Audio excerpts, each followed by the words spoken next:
Evening. How's it going? Thanks so much for tuning in. This is Woke Wednesdays. Sorry we're starting a little late. We're coming to you live from Atlanta, Georgia, from V Studios. That's where we're at. We're located in Decatur. Let me see here. Is this working? Can y'all see us? I think you can see us. So people, so thanks so much for tuning in. Sorry we're starting a little bit late. Tonight we have an awesome panel on the show. One of the guests actually could not make it. They're stuck in Miami, Florida. They're having some weather conditions going on, but they'll be here at some point tonight, hopefully. But let's go ahead and get started. My name is Herson. I'm the host of Woke Wednesdays, and tonight we're talking about brotherhood and masculinity amongst men of color. And to have this conversation, we have two phenomenal gentlemen here on the show. Would you like to introduce yourselves? Tell the people who you are, what you do, whatever you want to tell them. Cool. Hello everyone, my name is Vernon Smith. I work here in Atlanta at Emory University in student affairs. Hi guys, I'm Sean Gatlin, also working here in Atlanta in education. Dope. And how long have y'all been men of color? Okay, never mind. Take that question back. No. I will answer that question. 29 years. I've been a man of color. Months. My pigment kicked in about 28 and a half years ago. 28 and a half? Yes. Okay, cool. I got 28 and a half years of experience with this. Alright, dope. So obviously they're very qualified at being men of color. So let's go ahead and jump in. If this is your first time tuning in, please feel free to ask questions, post comments. Our panel is very knowledgeable. They can answer whatever you throw at us. So let's go ahead and jump in and get started. I feel like I'm not seeing, you know what? The service goes in and out with this thing. But as long as y'all can see us. Can y'all see us? Comment, let us know if you can see us. We'll take those shots. I can see them. I hope they can see us. You know, technical difficulties, it happens sometimes. I guess I can see them. Alright, so, brotherhood. Grant says brotherhood. So, what is... Only for today, alright. for the rest of our lives. Alright, dope. Alright, cool, they can see us. Alright, dope. Thanks so much. Alright, cool. So, I hope wherever y'all are, y'all are sipping on something. It's Wednesday, hump day. But what does brotherhood mean to y'all? When you think about being called a brother, especially as a man of color, what are some of the things that come to mind? Some of the first things that come to mind? And please feel free to also join the conversation. Put in the comments what y'all think. For me, the first thing that comes to mind is support. I would say unwavering support. Not conditional, not like, well, no, I can't do it today, or I don't feel like being bothered with him right now, but an unconditional support as far as brotherhood is concerned. I like that. Yeah. What you think? I say the same. Someone who's there, like, who have my back, someone I can call on. For example, like grad school. Never been to Miami before, but I met you, Herson, then I met Mario. Two idiots in the higher education program, but we created like a brotherhood, a bond, and always had each other back. So I would say definitely someone who got your back, somebody who either can help you through situations or direct you in a pathway, to someone to help you. So like a bond, support. Yeah. Do you also think maybe someone who also holds you accountable? Yes. Oh yes. Like I hold you accountable. So we ain't got to do all that. Like the show just started. Okay. Yes, definitely. Yeah. Go ahead. But definitely somebody to call you out on your bullshit. Like definitely, that's how you grow. Like your friends or your brothers don't help you grow, then why are they your brother? Why are they your friends? Yeah. And also, to add to your point about helping somebody and guiding them, even if you're not able to help or guide somebody, like just being in their corner, knowing that I'm in some shit or I'm dealing with something or I need help with something. I can't help you, but I can be there for you just to support you, so that you know that you're not dealing with something or doing something like by yourself. There's somebody else in this world that's like standing there beside you. And then also, I also love like our bond because we don't call each other out in public. We always do it behind closed doors. Be like, real friends. You was fucking wrong, bro. That night we almost got the fight. Yeah. Real friends. Yeah. Which night? I mean, And that's one thing too that I've kind of noticed. Only like someone who you call a brother can push you to like kind of to the edge, like where you're like, I really want to kill this person right now. Like I'm really about to fight this person. Yep. And then like the next day, and then 2 days later, whatever, it's all right. We're back to whatever. But there is something about that bond that is so tight that you feel like you can really say anything, do anything. Now, how do you think like this brotherhood kind of relates to like also being a man of color? So like this is like bonds amongst men, which is important, absolutely. But how do you think maybe like race, culture, maybe ethnicity also plays a role in this? Especially as two young men who are working in like professional fields. How does this kind of like happen in these spaces? I think it's very important for people of color, particularly because we can speak to that. But I'm sure it matters in different cultures. But speaking toward men of color, it's important for us because for many years I've like heard about this crabs in a barrel mentality that a lot of black people have. Like we're all trying to, like, we've all been conditioned to try to climb, you know, to the top, no matter who else or however else we get there. If I can step on you, as long as I know that I'm getting up. So brotherhood is important for the black male community because both of us can succeed. You know, I may succeed at one thing, he may succeed at something else, or we may succeed at the same thing. So if that's the case, I know how to help him and vice versa, opposed to it being a competition amongst ourselves. Because if I see Vernon shining, then that gives me hope, that gives me aspiration to know that if my brother of color can do it, then that means that I can do it too.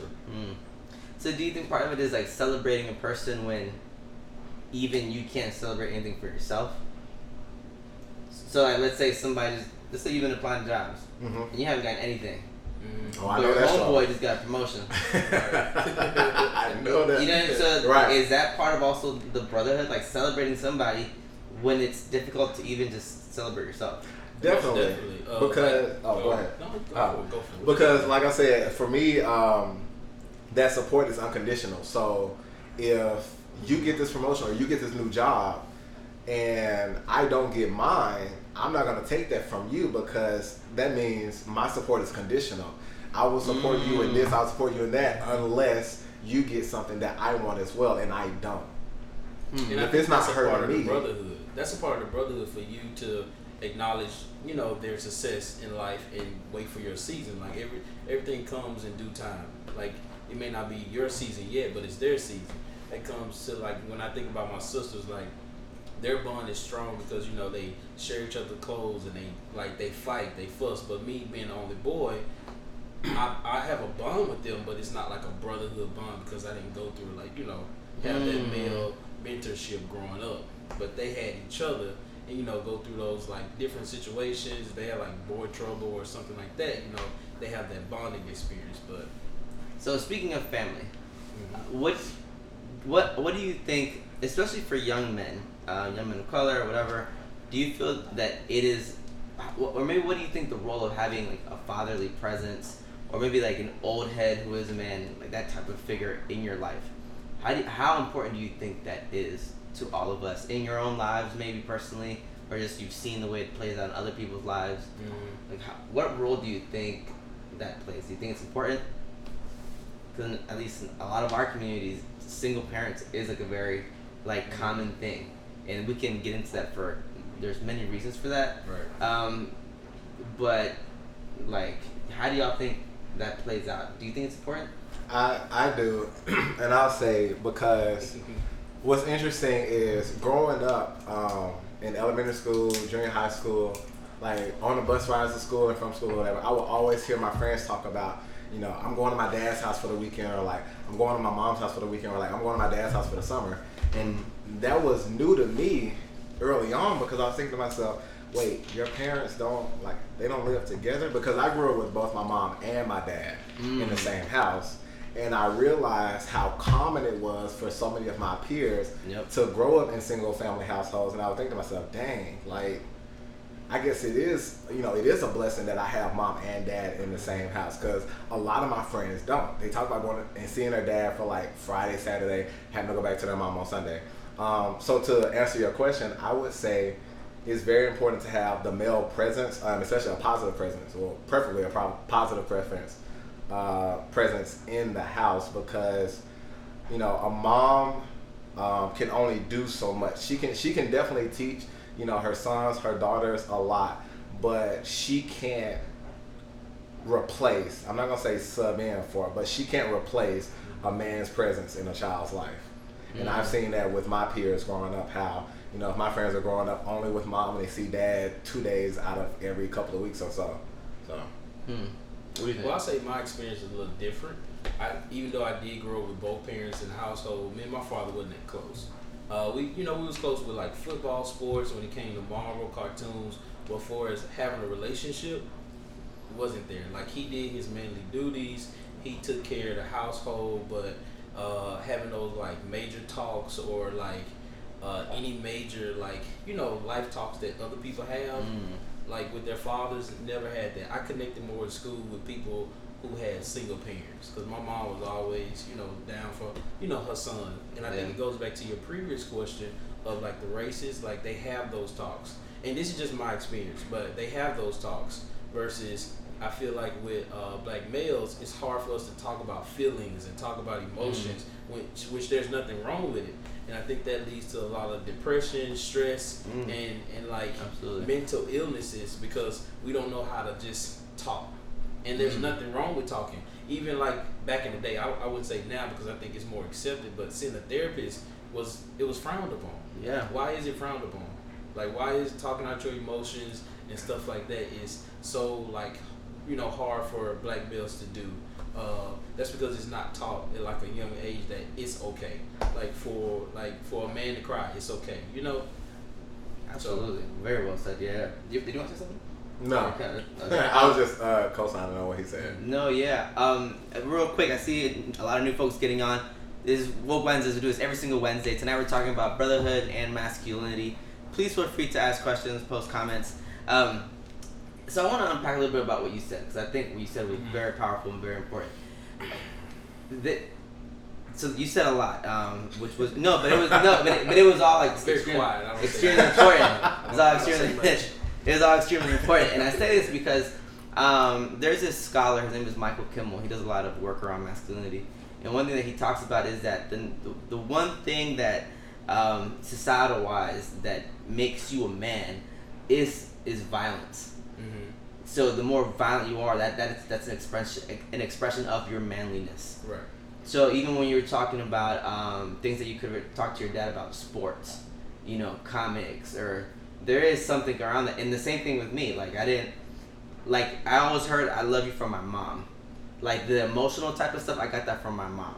My dad was more of the disciplinarian when he was around, and he was when we talked, it was usually sports or something like that. Like that's what we did. So your mom never whooped you? Yeah, but it wasn't the same. Even the whooping was different. She got a mean backhand. I was backhand. okay. My mom was lethal with the belt.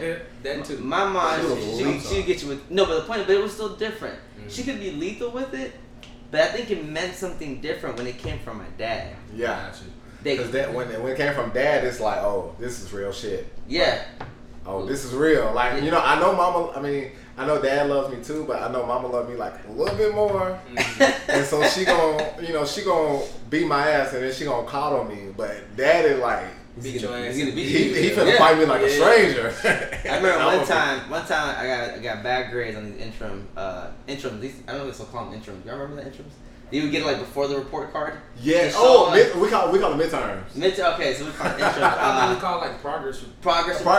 Yeah, midterms. What the fuck is that? And that's what we called it. I'm from Mississippi. Goddamn. Yeah, that's what we called it back home. But then once I did so bad, my dad told my mom to get out the room.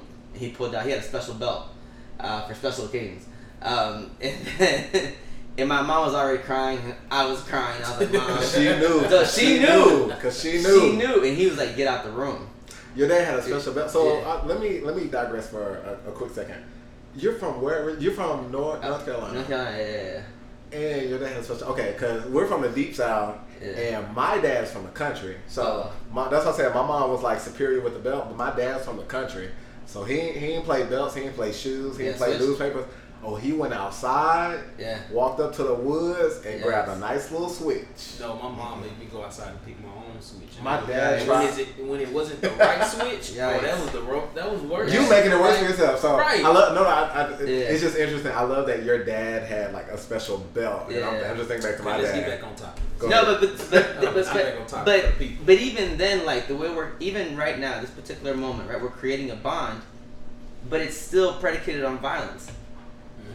You see what I'm saying? Like, and just thinking about the scholar and what he was writing about violence, I was like, like, never thought about it that way. And to him, he was talking about homophobia in this article, and he was saying that homophobia isn't about being scared of someone who is a gay man.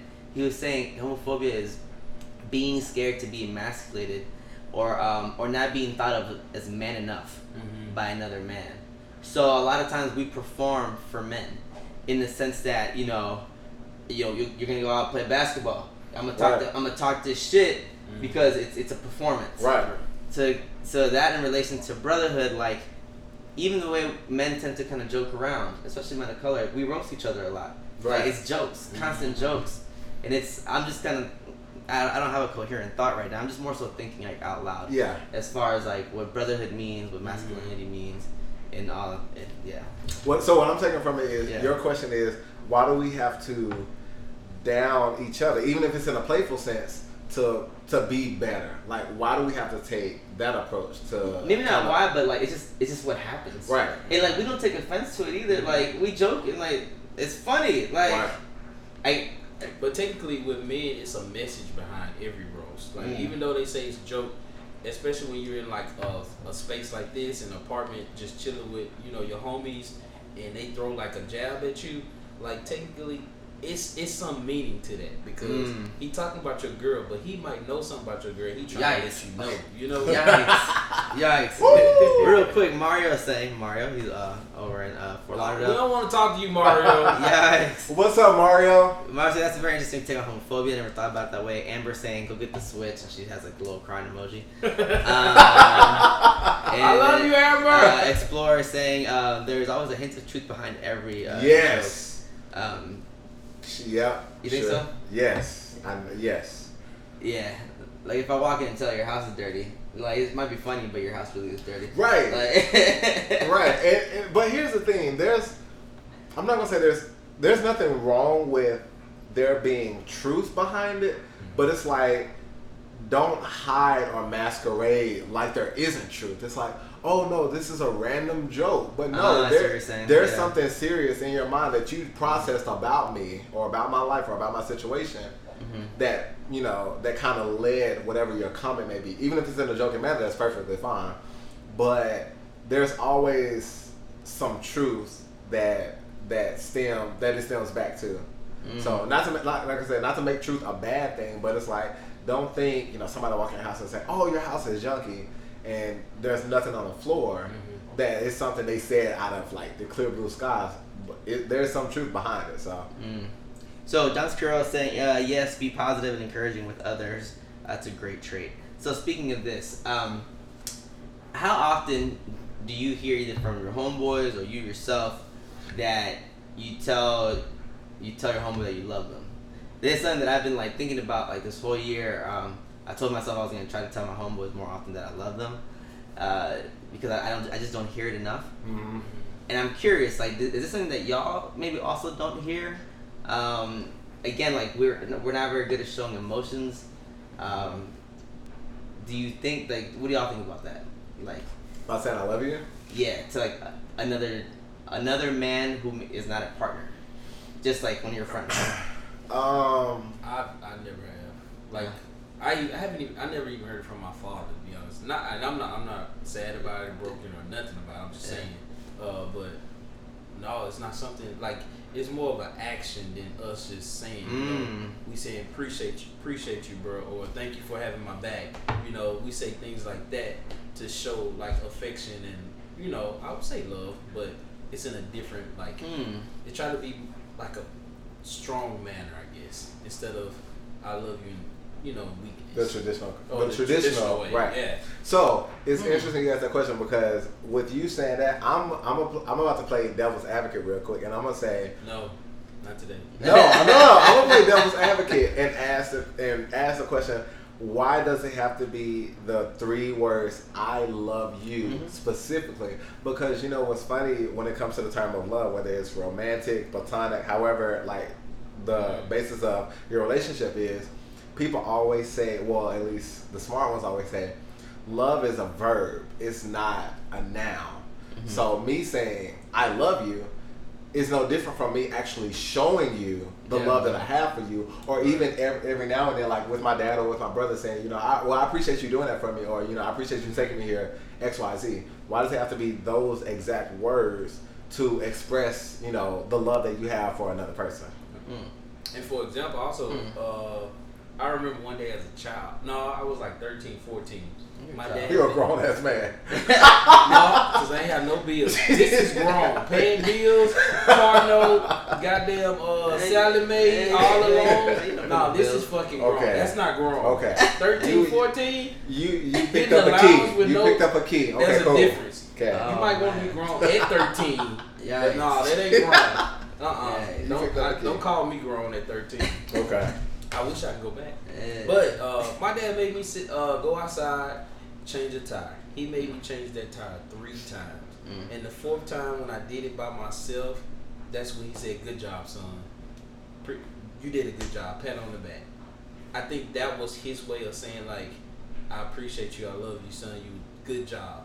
But that was it. Like, just, and that's just the, you know, back of what he said. So, and to his point, his dad not saying directly like "I love you for this" or what have you, it's not a, I don't want to call it a fault even, but I will say it's not a direct fault of his dad, but it's just a societal thing. Like maybe his grandfather or his dad's dad wasn't taught to say "I love you," so his dad was doing the best that he knew to show love toward his son. Oh, but I will say, when the grandchildren come around, like, y'all know your parents. I heard you already got grandparents. some. Huh? I heard you already had kids. That's what I heard. Grandkids become Who got kids? That's what I heard. Grandkids. You got kids running around Atlanta. That's what I heard. No, I ain't got no kids. But no, when the grandchildren come around, those emotions and those affections around him, they show, he actually says it. So, so I think it's more of, I don't know, I'm gonna say it's growth, but it's, since I'm an older man and all that, it's not said. Yeah. I do like what you said too, though. Like, I think we do tend to romanticize these three words. Right. I love you, and I think oftentimes that is empty language. Like, we'll say I love you to a person, then we'll say I love ice cream. Like, you know, like, the word love just is very diluted. Right. But still, in this society, it does mean something for a man to say it. And yeah, like, I heard it from my mom all the time, but never from my dad. He would say stuff like, you know, that was decent. Yeah, good pat on the back. Pat on the back. Yeah. Okay. Cool. So to that point, I would say I can see that, and I think we want to hear it heard to know that we believe it, but from the man's mentality, we weren't taught that, and I don't want to sound bad, but we weren't conditioned that way. So we can say it, but it feels like we're reading a script. For example, me and my dad, I told my dad through text. I'm a millennial. Sorry. I told my dad through text, like, "I love you, Dad," and he'll say, like, you know, "I love you, son," but verbally, I've never heard him say that to me. I've never said that to him. We may have hugged each other once in my lifetime, but I know that he loves me because of when he calls me, when he FaceTimes me, like the time that we spend together, and the things that he's sharing with me, like his initiative to want to do things with his son. It's like his love is a verb. He's showing me his love. He doesn't he doesn't have to just say, "Well, I love you, son." No, he's showing me that he loves me. So even if he doesn't verbally say it, I know my dad loves me because of X, Y, Z, 1, 2, 3 that I have to back up the times where I felt that he's shown me, you know, his love will happen. No, yeah, I completely dig that. Real quick, I want to read something from the L. Squire. Men of color are conditioned that showing love is a sign of weakness, and the act of saying "I love you" is one of the purest forms of expression. So we have learned to say it in different ways. So we have a question here from Dance Girl saying, what are ways to get men to open up to you? Wait, ask the question again. What are some ways that you can get men to open up to you? But one thing, before we're kind of leading into that question, like one thing, I love these points y'all are making about the practice of love versus kind of like just expressing it with words. The first time I ever heard men tell each other they loved each other was I went to his white family's house. It was some friends, and the older brother said it to his little brothers. He said, "Hey, love you, man." Like I was like, what did he just say?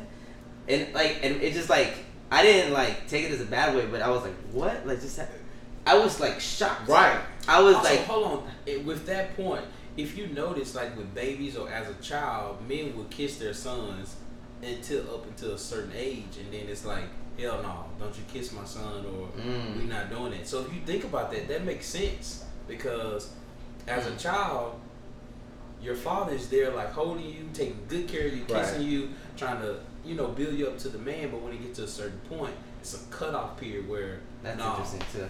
But yeah, go for it. To your point, I know exactly what you mean firsthand because my niece is 10, she turns 11 this year.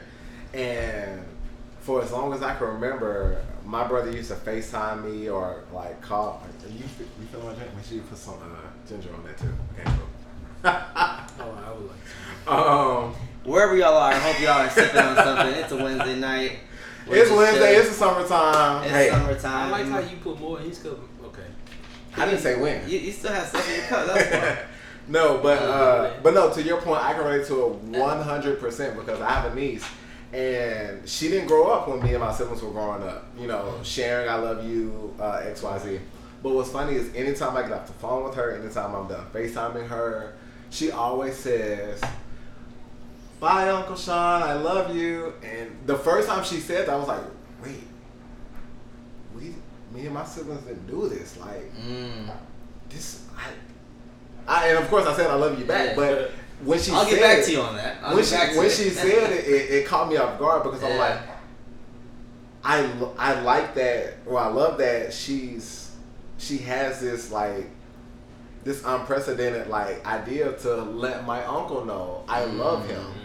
There's no condition behind how I got the phone. I'm like, all right, I'll talk to you later. She was like, bye, Uncle Sean, I love you. And that spoke volumes to me because I don't know if it came from my brother or if it came from my niece's mom or what have you, but somebody is teaching her, like, share love with the people that you love. So I to your point, And part of this too, I think, is that we're very like linguistic creatures. Like we traffic in language like constantly. Even people who are unable to speak, they still traffic in language because people can do things, and by language I mean forms of communication, body, sign, like, music, whatever it is, right? So there is something about this kind of saying this. But after I heard this white family say it, and I was like just kind of taken back by it. In the past couple of years, I started saying it to my brother before I hang up the phone and my sister. And like at first, I think they were kind of shocked that I said it, but now it's like a thing that we do. Like it's a conscious decision that we do, and it's been like really cool. Right? Like it's open. It's a weird way. It's kind of opened up for more emotions to be shared. It's tough to break through that. Honestly, like I felt uncomfortable saying it. And with my sisters, when we started saying. My two oldest sisters, one is like 41 and the other was like 44, 45. When I used to say it to them, they was like, boy, you about to die? What you about to do? Like, what's the... They say that because you don't know how old they are. He said 40. He said between 45 and 43. But it's just that, like, how you say it to people and you trying to, you say it just because you mean it and you want to start that, with your family, because that's the reason why I started saying it, because I feel it, but we never say it. But you never know when their last moment is or their last day. Yeah. But it was like, you about to die or something? Like, are you okay? Like, where did that come from? It's question. But now it's more of like, I love you too. So and it's more of normalizing it. No, yeah, and even not even just having to say I love you, just saying I appreciate you. I remember one time one of my homeboys walked up on me, and they're like, hey man, I just want to let you know I appreciate you. And I was like, what are you doing? Like, I was like confused at first, and then I was like, oh, okay, cool, yeah, appreciate you too. I mean, it's different as a stranger though. No, it's one of my homeboys. It's one of my friends. Oh, you did say homeboy. Yeah, but again, it's like. But strangers do show the most love, and that's because they don't know you. But keep going. I don't know what kind of strangers you hang out with. I don't know. I don't know you been. Real quick, let me read some of his comments. Amber saying, definitely said I love you to my grandpa, and his response was, all right now.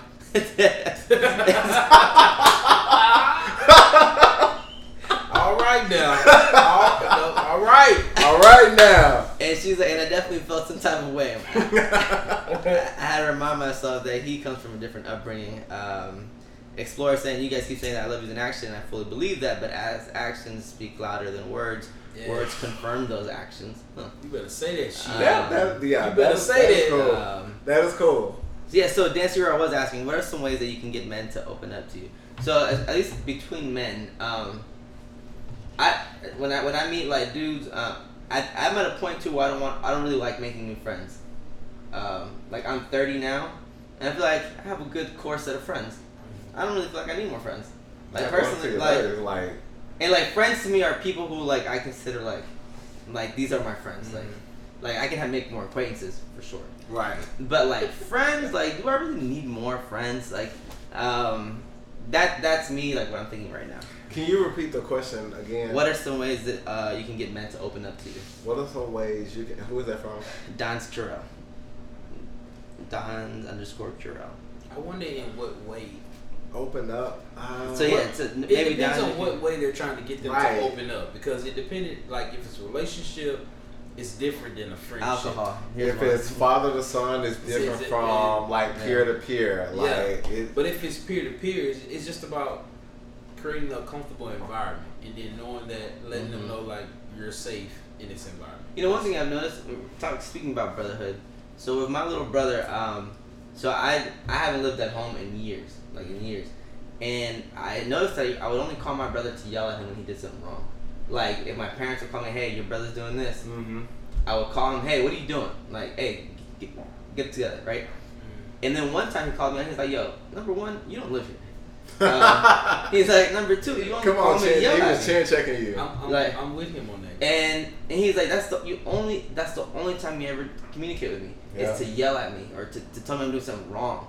He's like, you don't call just to check up on me to see how I'm doing. Right. And I was like, whoa. I was like, damn. Like, because he has a point. He has a great point. Why is your mom calling you to yell at him when you don't even call him to say, hey, are you having a great day? Are you okay? So and part of this brotherhood, because he could be having a bad day or being bullied in school or something. You never know. You just never what know. What kids go through Absolutely. these days versus when we was in school. So absolutely. So part of this, I think, trying to answer her question about how do you get men to open up to you, I think, is just establishing a connection with this person that is not an abusive one. Right.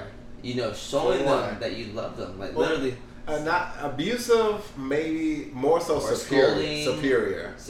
Like it's not like I know better. Let me tell or show you better. Yeah. Like for me, now I'm thinking about answering that question. The best way to have men open up to you, in any regard, is to, like Jesus says, like what Jesus say? Meet people. Yes, Jesus. Meet people where they that's are. Another topic with her.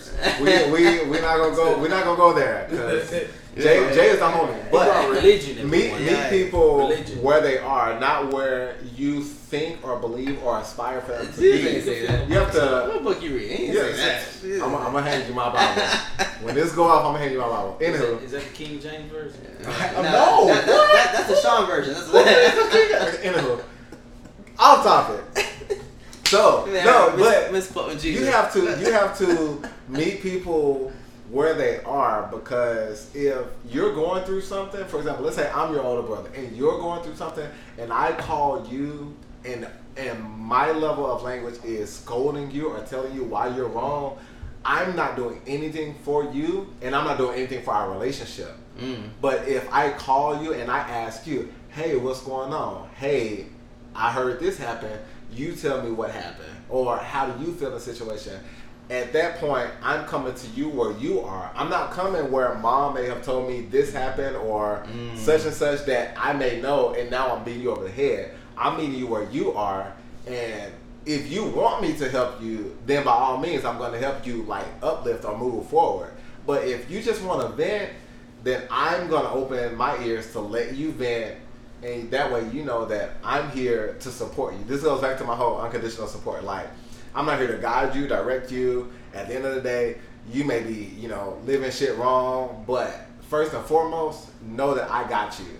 Know that I'm here with you before anything else. I can't tell you anything about a situation I don't know anything about.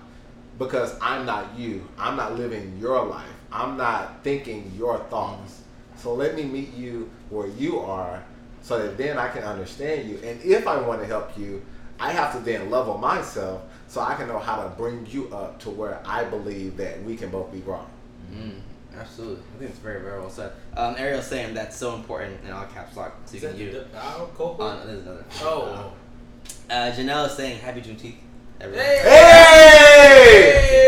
Free-ish. Free-ish. We're free-ish. Happy Juneteenth. Doing some things in America. We're making some things happen. We're doing some things. Some things happen in America. I think that last little bit should be some shots right here. Oh yeah. I can't believe we finished this whole bottle. I haven't, just for the record, I haven't been drinking like that. That's been done. I just want to put that out there. But I hope everyone is sipping on something wherever y'all are tonight. And what is that, a sample? you see, this person giving out samples over here. What is it, a sample? A sample size? You make sure you take, hold on. Anyways, so. Go back to the green one. No, go back to the green one. Hey. There you go, yep, because that's yours. Anyways, so, okay. Yeah, Ariel saying, can we be friends? Yeah, people are laughing. So yeah, she's talking about me? I honestly, for me, it's just like in the panel. I think one thing. _Smitty. Oh yeah. I'm gonna I'm gonna post them in a picture after this so y'all can follow them and everything. But oh yeah, shout out to Sean too, because Sean came in clutch. Yeah, came in clutch. Mario still stuck in Fort Lauderdale Airport. I got you, Mario. I'm holding it down for you, man. But one thing that I have noticed though, so we're talking about sharing emotions on a sober level. I have noticed that when we start drinking, and when men start drinking, all of a sudden it becomes a little easier to share emotions. Because hold on. Oh no! I was just saying. He was done. I was done. He was done. I have a story. You think you don't? No, you don't. Anyway, so go ahead. I have a story in Miami. Every Every time Herson gets drunk, not every time, he wants to dish out "I love you" or send a message saying, "Come on, Gandhi, love you guys." A whole message saying why he love us. Love you guys. Yeah. Knowing when he did something wrong. Yikes! But again, I think this goes back to the point of it's so hard to share emotions, and I wish it didn't take liquor. I think that's the excuse. But not so much the excuse. I can't see that excuse. I can see the point. However, I mean, excuse and motivation. How about that? There are chemicals in this Jack Daniels that we don't know, that scientists do know who created it. That's not influencing your emotions, though. It's not influencing the emotions directly. However, there are chemicals that kind of like desensitize, or they relax. Or I know a couple of people. You did your research? I know a couple of people. I'm gonna leave it there. It relaxes certain sensors or like realms of thinking to where you feel relaxed and comfortable enough to share that emotion. Yeah. So you're not on guard. You don't feel like you're performing. You don't feel like, oh, I'm out with my bros. I can't say I love you because that's not what we do. But if you get a bottle of Jack in you, all of those sensors, all of those conditions are now suppressed, and who your natural being and what your natural feelings are can more so project. So by Herson letting you know, even though it may be something wrong or something that he did, I don't know. I wasn't there.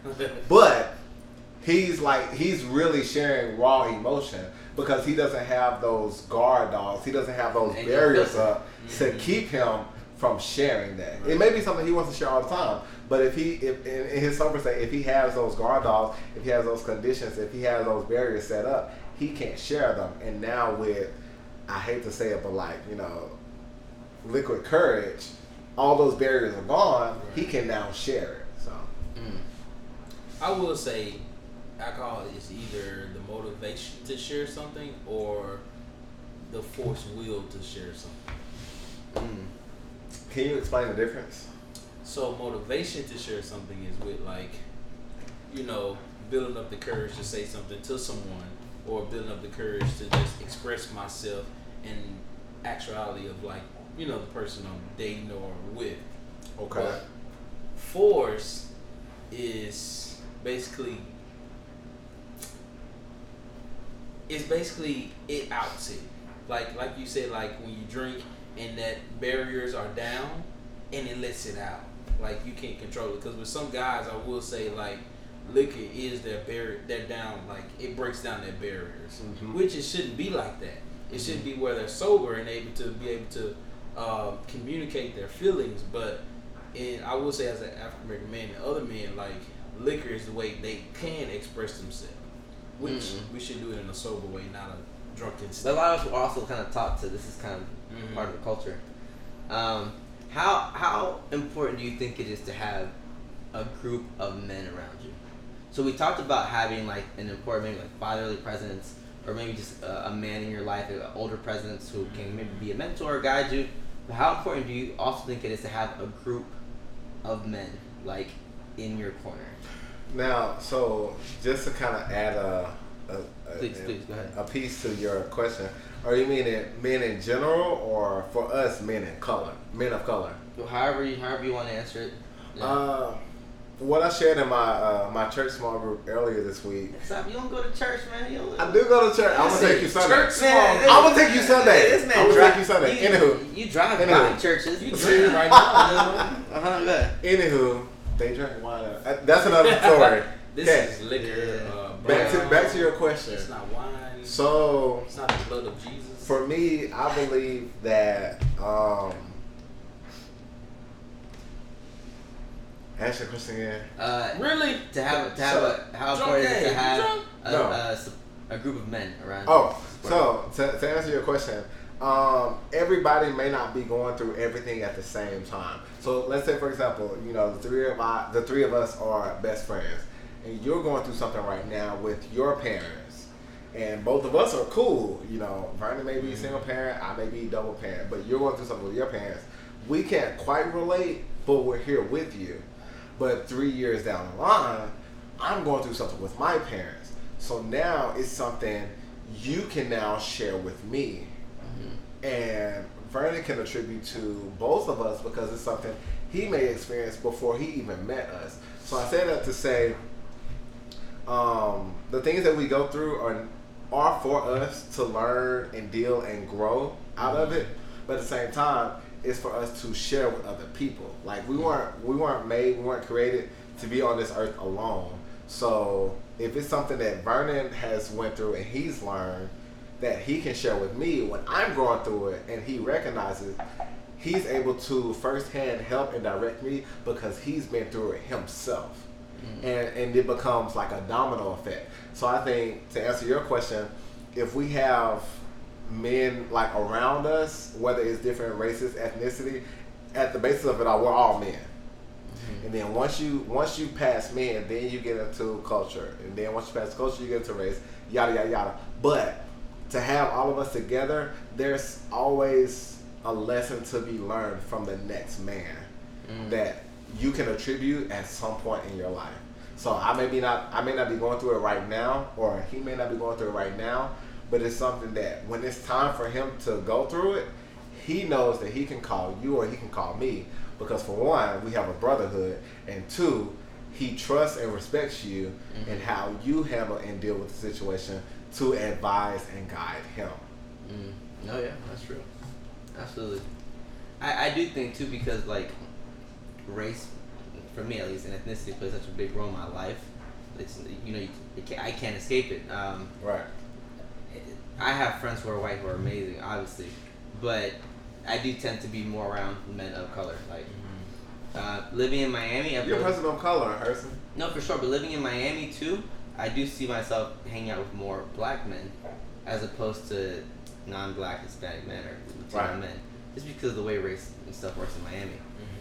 So that is like, that stuff is important, I think, too. Wait, can you clarify Miami? Because when I went, I was told there's a difference between North Miami in like South. Miami's just a weird place when it comes to race. Okay. Listen, when you get past, I feel like Orlando somewhere, you cross a border. But and you into a whole nother country. But see, I always heard and was told the black people are in North Miami. Now I've only visited South. No, when it comes to Miami, yes, like right. So that's what I'm like. Real quick, we're gonna bring it back. Okay, we're gonna bring it back because topic so was sorry, topic was brotherhood and masculinity. Sorry, guys. It's not Miami. But yeah, we can definitely talk about that too. But we're actually running out of time. Okay. It's been almost an hour already. It's like 9:53, I think. So we have about like 5 minutes left. Mm-hmm. So if we could have some like kind of like parting words for everybody, because I think tonight has been very insightful as to what like the role of emotion plays in our lives, affection, just other men in our lives, how that affects us. So I think tonight's been like just very insightful. I hope people have learned something, taken something away. So there was something you could kind of tell folks, maybe other young men. Or anybody who may be raising young men or know young men. Absolutely, all that, absolutely. What would it be? I would say there's nothing wrong with saying I love you. If you can't say I love you, I appreciate you, will also be understood as I love you, but later on in life. Like telling, like being there for men, letting them know that expressing their emotions and expressing like themselves, there's nothing wrong with that. Just being yourself is what's important. Like if you're comfortable with being yourself and your decision making and even the way you dress or the way you style your hair, like that's okay. Like this is a form of you, especially in this day and age. Like it's okay. The freedom to express yourself is okay. But knowing that you're supported either way, like just being yourself is powerful. Yeah, absolutely. Very well said. I would say just show who you are and be who you are to the people that, or to everybody essentially, but to the people that matter the most. Because with our upbringings and of course, generations before us, there's been a condition that's kind of been just inherently passed down, and now we're kind of breaking out of that into the individuality of different people. So be who you are and learn from that with your loved ones. Don't go by this guide or this rule book of who you should be or what you should say to your loved ones, because they don't know your loved ones. They don't know you. So be who you are and show who you are to your loved ones. And that's how you build. That's how you grow. That's how you establish these bonds, these relationships that become unconditional, that become tangible across any means, and that just become the greatest thing that you want essentially out of life. So that's beautiful. Both of y'all, thank you so much for sharing that. Dusker was asking what bonds a brotherhood, and I think y'all kind of just alluded to it. Many things create brotherhoods, many experiences. So thank y'all so much for sharing all this tonight. Thank y'all for tuning in. Thank you guys. Absolutely. We do this every single Wednesday at 9 p.m. Eastern Standard Time. It's always a different topic every single week. Next week, so as many of y'all know, I was on Vice a couple months ago. It just came out last week, the episodes. And I'm actually going to bring back many of the panelists that were on that conversation with me back next week to talk about what happened on that episode. So feel free to tune in next week. Talking about a lot: race, ethnicity, immigration. I guess we're gonna take these shots before we leave y'all. We're gonna take these parting shots. Call them parting shots. Parting shots. We should start doing that every episode. Parting shots. Wherever y'all are, cheers to you, your family, your loved ones. Be beautiful. Enjoy your hump day. Brotherhood and masculinity. Brotherhood masculinity. Cheers to you guys for tuning in. Oh yeah. Don't grab the neck. That's 90s. That's 90s. Want to do that? There you go. Yep. Oh boy. I thought you just told me to express myself however I want. No, that's what you want. Y'all be good. Have a good night. Thank you. Peace.